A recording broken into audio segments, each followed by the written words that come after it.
Hey gang, today we are in Tennessee and we are on the northern outskirts of a town called Tullahoma. And just to the north of us is another town called Manchester. We're kind of just on the, almost in between the centers of the towns. Chattanooga is that way, coming through, heading to Nashville, kind of right in between those two big cities. And we're here at a cemetery that's very spooky. It's called Concord Cemetery. And we're going to visit the grave of Sadie Baker. And there's a big legend about Sadie Baker. There's no date on when she was born. There's no date on when she died. But there's a big story about Sadie Baker. And we're going to walk to her grave. This is a very old cemetery. It's not large. We're going to look at some stones. I want to thank Jared King TV, who's got a YouTube channel himself. I don't know Jared, but looks like he's got some good stories there. Check his channel out. I'll put the link below, but he's the one that told me about this story, and as I dug into it, it's quite a well-known story in these parts.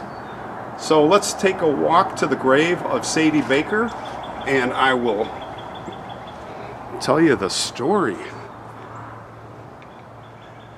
So many times in these cemeteries you have the newer sections that are, and the older graves are usually in the front, and then as you go farther and farther back you have the older graves. But in this case, although I should say this particular section way up front is an exception. I mean, this is all the, when I say newer graves, I'm talking about like 50s and 60s and 70s. But I did walk the cemetery, and it's pretty much mixed. Pretty much mixed. So let's do a circle. Sadie's grave is over there, but all the graves are facing this way. So we'll do kind of a circle around, and we'll go slow so you can see a lot of these old stones, which are very interesting. So Sadie Baker, right? We go back to 1853 and we go up to Manchester, and there was a family called the Shelton family, one of the founders there. A husband, wife, they had brothers, sisters. One of the girls was named Olivia Shelton, and she was the most beautiful woman in these parts of Tennessee, it was said. She had long dark hair, olive skin. She had these blue eyes that were just amazing, and all the guys were trying to court her. All the men wanted to be with her and marry her, actually. She was 18 years old, and she could have her pick. Well, she was out one day just walking to the store, and she comes around a corner and she sees a woman who has a big shawl, looks very ragged, and is hunched way over and scratching in the dirt of the road. 1853. And she says, "Who is she? Who is that woman? I've never seen her before." So she walks up to her and she says, "Hello, hello." And the woman doesn't respond. The woman just is scratching, apparently looking for coins. And Olivia kneels down beside her and tries to look at her face and says, "Who are you? Where did you come from?" And there was no response. The woman didn't even look up. So Olivia kept probing her and asking. And finally the woman looked her in the eyes, but she still didn't say anything. And Olivia said, "Well, why don't you come with me?" Olivia felt sorry for her, so she said, "Come with me to my house, and we'll take care of you." Because the woman looked homeless. That's what she assumed, Olivia. So she took her home, And as soon as her sisters and her mother saw her, they were like, who is she? Who is this? Who is this person? And oh my, what a mess. What a mess. Let's clean her up. So they did. They had her undressed. They brought her to the bath. They made her a hot bath. Olivia let her use one of her dresses. They were about the same age, it appeared. And lo and behold, as she came out, the mother and the daughters and even Olivia stood back there like, oh my gosh, this woman was beautiful. As beautiful or more beautiful than Olivia. She had long, beautiful blonde hair. She had pearly green eyes. She had this white, smooth satin skin. She was gorgeous. And now, the girls stood back. They didn't know what to think of her. And then jealousy started kicking in. Even with Olivia. Well, the husband came home, father and the boys, and they were very hungry from a long day of work. And it was, where's the food? They wanted to sit down for dinner. Well, they all sat down, the meal was prepared. Of course, they looked across the table and saw this beautiful blonde-haired woman. Who is she? Well, there was no answer, and Olivia explained the situation. And as Olivia was talking, the boys were not eating. The boys didn't touch their food, and actually the father didn't touch his food because they were like starstruck.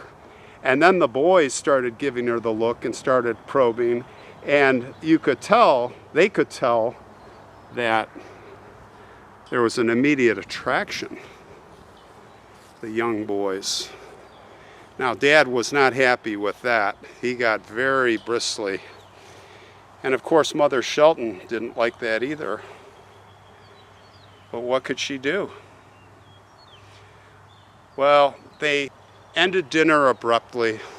They didn't finish the meal. Mom and Dad went off to talk. What are we going to do with this strange woman? What are we going to do? Well, Mom Shelton had a plan. And she said, why don't we can't throw her out, but let's hide her. So what they did is they went to her and they said, don't leave this house. You are to stay inside at all times. There are dangerous men out there. And the woman complied. She didn't know what to think. And the girls and the boys, the kids were all told, don't say a word about her. It's a secret, our family secret. And so a few days passed and the secret was being kept. But Olivia felt so sorry for her. She's the one who brought her home, and now she's a prisoner because of her, Olivia. It's her fault. So Olivia decided that she wanted to take her out, and she wasn't going to ask Mom or Dad. And she did. She coaxed the girl to come with her, and they went to the store. And what do you think happened next? Well, of course, she's beautiful. No one knows who she is. This is a very small town. Maybe just 200 or 300 people. Maybe less. And who is this radiant beauty? And of course, all the men. Holy cow. Who is she? I want to court her. And they were lining up. All those men that wanted to be with Olivia, They were now lining up for her. Now there was one particular young man who Olivia had her eye on, first in line, who wanted to marry Olivia. And there was a knock on the door, and it was him, and Olivia came to the door, and he brushed her aside. He said, where's your other sister, or that strange woman we've never seen before? Well, why? And the mother came, Mother Shelton, standing behind, and and he says, I want to court her. I want to marry her. Can I have your permission? And the Mother Shelton, she stood back, and she had to think fast. She said, well, we can't give you permission. We have to find her parents. We'll let you know by next week. So he went away, fully expecting to hear the following week. Well, Olivia was crushed. Of course, this was going to be her future husband. She started crying. She was inconsolable. And her mom, Mother Shelton, felt so bad. So she had to come up with a plan. What are we going to do? Well, she came up with a fiendish plan.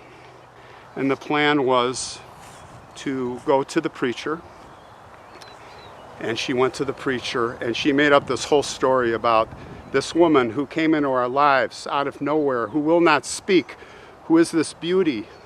Does she not speak because the devil would come out of her mouth? It's almost like the Salem witch trials with the preacher chiming right in. They called a town meeting. And the town forefathers, they all agreed she must be a witch. She does not speak. She must be evil. And of course, Mother Shelton was fanning the flames. What should we do? Well, she's a witch. She must die. She must die? Are you saying we must execute her? Yes. They all agreed. They all agreed, and they literally marched out that very moment to the Shelton house. They went in, and they dragged that poor woman out. They dragged her right out of her bed. And Olivia was watching the whole thing. And she condoned it. She was jealous, and she wanted her to die. Well, they dragged her out of the house. The men disrobed her to her undergarments, and they wrapped her on a pole with rope. And they carried her and dragged her part of the way to the cemetery. And there were already men there who had dug a hole, because do we hang her? Do we burn her? Do we bury her alive? They decided on the latter. They would bury her alive. They stood before the hole, and the men, any last words? And they couldn't believe. She wouldn't say a word. But then she looked up, and she looked right into Olivia's eyes. And she said, I am Sadie Baker. And that's all she said. And that's all she would say. I am Sadie Baker. Well, with that, they threw her in the hole. They buried her alive. There were no screams. And they took huge boulders and threw them at the top of the hole to make sure that if the witch was resurrected, she could not climb out. And then they left. And it was here at this cemetery where this happened. Sadie Baker. Well, what would happen next? Well, Olivia would be courted by that young man. Of course, over time, they forgot about Sadie Baker. All the men moved on, and they would be wed, and they would be living very happily. And Olivia had found her dream man and was thinking about a family. And everything was going well. That woman was gone, never to be seen again. The problem was solved. But then Olivia's husband noticed something odd in Olivia's behavior. He would notice that she would just stare at herself in the mirror every night as she combed her dark hair, like obsessed. And she said, I keep thinking about Sadie Baker. I keep seeing her in the mirror. I see her face in my face. And then over time, she was losing hair. She was pulling her hair out. She did not like her hair. She wanted the hair of Sadie Baker. That beautiful blonde hair they buried alive.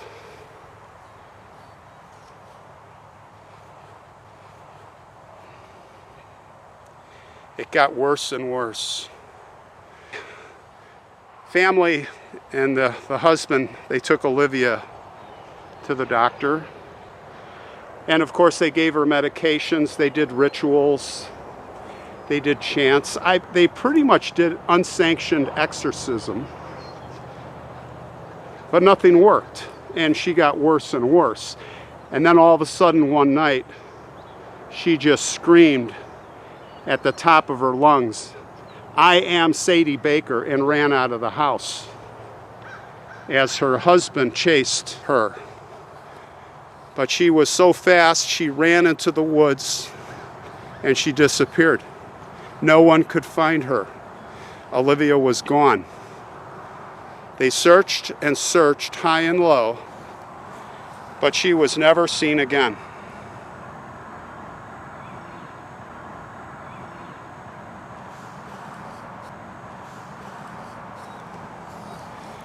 They say that the spirit, the ghost, the energy of Sadie Baker went into Olivia's body at the scene here at the cemetery.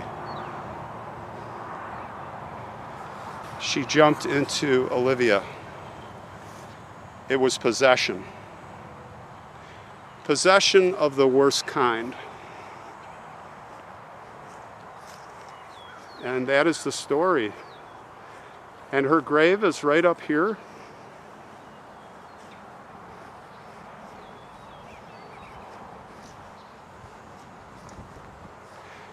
And what's interesting is they put a lot of money here. Why? Because she was looking for money.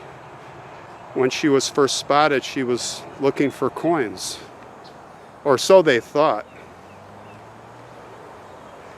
Here is the grave of Sadie Baker.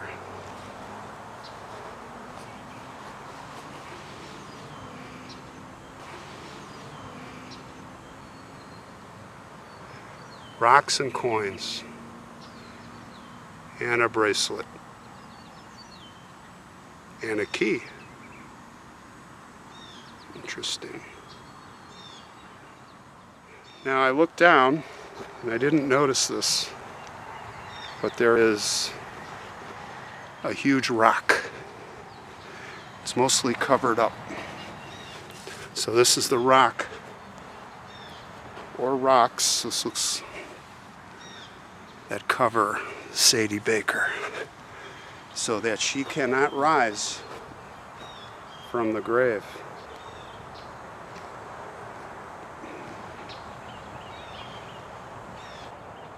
It is said that even as we stand here, Sadie's spirit guards the grave. Why are the coins here? Well, she's searching for these coins, and they say you're supposed to leave coins. But be respectful above all else.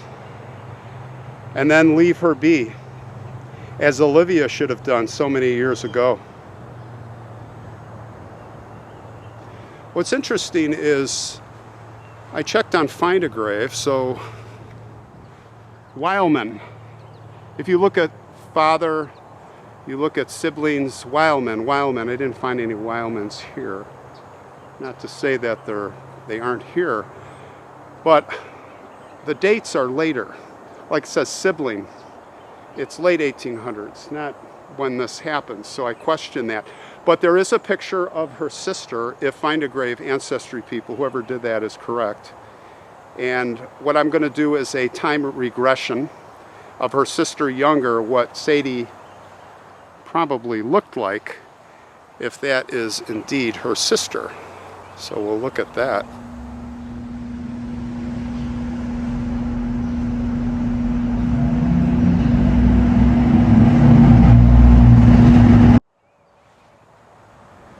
Well, I say we are respectful, as always. We will not leave coins, but rather our yellow rose.